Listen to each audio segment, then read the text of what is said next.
We are the Pentecostal Missionary Church of Christ in the Fourth Watch, and I'm your pastor, Pastor Levi Friol. And we are at your service. Kung meron po kayong kailangan, kung meron po kayong prayer request, meron po kayong mga tanong, we are here for you. At sana po, mabigyan namin ng lunas ang inyong mga pangangailangan, lalong-lalo na sa spiritual. Once again, let me share to you the goodness of the Lord. And this is something that you cannot buy in the market of Bagbag. Here in Sauyo, nais naming ibigay sa inyo ang kagandahang loob ng Panginoon. In the book of Romans chapter 6 verse 23, the Bible said, "For the wages of sin is death, but the free gift of God is eternal life." Ang kabayaran ng kasalanan ay kamatayan, ngunit ang regalo ng Panginoon na walang bayad ay ang buhay na walang hanggan. Alam niyo po, mga kababayan, hindi lahat ng bagay ay nabibili. One of the best thing in life is free. This is the grace of God in our life, na nais ng Panginoon na tayo ay maligtas. Ngayon, nag-enjoy tayo ng magandang music. We're enjoying a lot of things.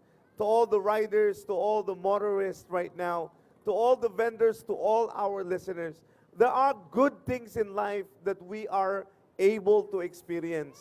Pero maganda kung mayroon tayong makakamit dito sa lupa.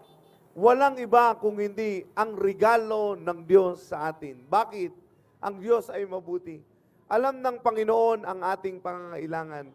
As the Bible says, seek first the kingdom of God and His righteousness, and all these things will be added unto you. Sa amin pong mga kababayan, ang Diyos ay mabuti para sa atin.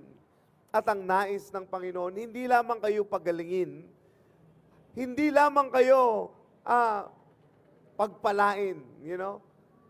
Ang nais ng Panginoon sa atin, lalong-lalo na ngayong gabi, ay tayo ay makakamit ng kapatawaran. At yan ang kaligtasan na ibinibigay ng Diyos. Kung wala nito, ang tao ay magbabayad ng kamatayan. Mabuti kung kamatayan lamang sa panlupang katawan ang sinasabi ng Biblia in the book of Hebrews chapter 9 verse 27. Ang sabi doon, ang tao ay itinakda na mamatay na minsan. At pagkatapos nito ay paghuhukom. Death is only the beginning. Ang kamatayan, simula pa lang yan.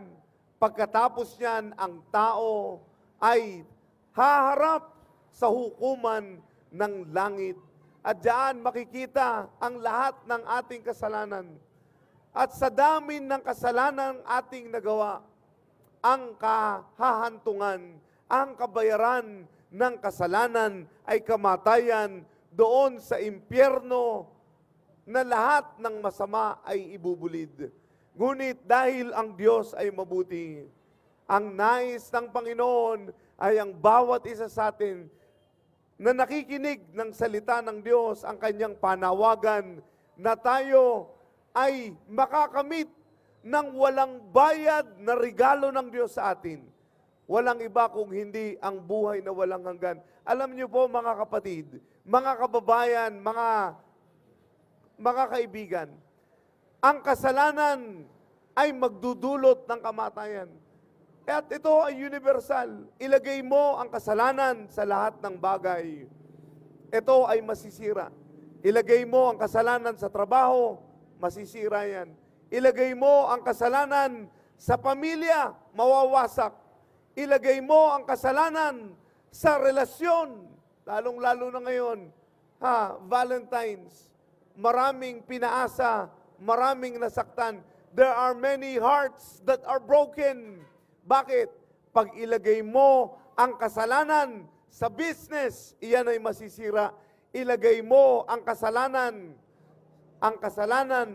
sa una lang masarap at pagkatapos niyan ay ang pagkawasak at pagkamatay. Lahat ng bagay ay masisira. dahil lahat ng bagay dito sa sanlibutan ay mapapawi. The Word of God says that the Word of God is forever. But the whole world will pass away, but His Word will remain forever.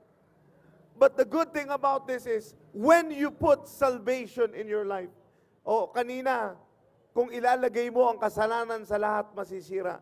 Pero kung ilalagay mo ang biyaya ng Diyos na kaligtasan sa iyong buhay, mga kaibigan, ngayon pa lang, inililigtas ka na ng Panginoon.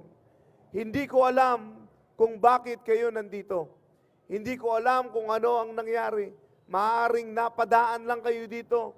Pero ako naniniwala na may plano ang Diyos sa ating buhay.